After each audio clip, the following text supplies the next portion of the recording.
मिरजमध्ये राष्ट्रवादीला मोठा धक्का. बोगस जात प्रमाणपत्राप्रकरणी नगरसेविका अश्विनी कोळी यांचे पद रद्द. भाजपच्या स्वाती पारधी, योगेंद्र थोरात यांच्या लढ्याला अखेर यश. सांगली मिरज कुपवाड महानगरपालिकेच्या प्रभाग क्रमांक 20च्या राष्ट्रवादी काँग्रेस अजित पवार गट पक्षाच्या नगरसेविका अश्विनी विनोद कोळी यांचे नगरसेवक पद अखेर रद्द करण्यात आलं आहे. महापालिका अतिरिक्त आयुक्त राहुल रोकडे यांच्या स्वाक्षरीने त्यांचे सदस्यत्व रद्द केल्याचे अधिकृत पत्र आज जारी करण्यात आलं आहे.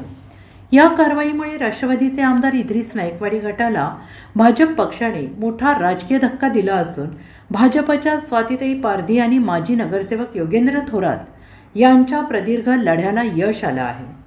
जानेवारी 2026मध्ये झालेल्या सांगली मिरज कुपवाड शहर महानगरपालिकेच्या सार्वत्रिक निवडणुकीत अश्विनी कोळी, राहणार नदीवेस, शास्त्री चौक, हनुमान मंदिरामागे मिरज या प्रभाग क्रमांक 20मधून अनुसूचित जमाती ST वर्गातून निवडून आल्या होत्या. त्यांचे जात प्रमाणपत्र बोगस असल्याची तक्रार भाजपाच्या स्वाती पारधी यांनी अनुसूचित जमाती प्रमाणपत्र तपासणी समितीकडे केली होती.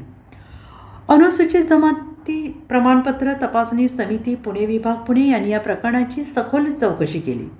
या चौकशीअंती उपविभागीय अधिकारी पंढरपूर जिल्हा सोलापूर यांनी अश्विनी कोळी यांचे कोळी महादेव अनुसूचित जमातीचे जात प्रमाणपत्र अवैध ठरवून ते रद्द व जप्त केलं आहे. जात वैधता प्रमाणपत्र अवैध ठरवल्यामुळे महाराष्ट्र महानगरपालिका अधिनियम कलम 10 पोट कलम 1(1)(ब), अ 1(ब), ब व 1(क)(अ) मधील तरतुदीनुसार समितीच्या निर्णयाच्या तारखेपासून अश्विनी कोळी यांना महानगरपालिकेचे सदस्य म्हणून राहण्यास अपात्र ठरवण्यात आलेलं आहे. या धडाकेबाज कारवाईमुळे मिरज आणि सांगलीच्या राजकीय वर्तुळात प्रचंड खळबळ उडाली असून आगामी काळातील राजकीय समीकरणांवर याचा मोठा परिणाम होण्याची शक्यता वर्तवली जाते आहे. Bureau report SBN Marathi, Miraj.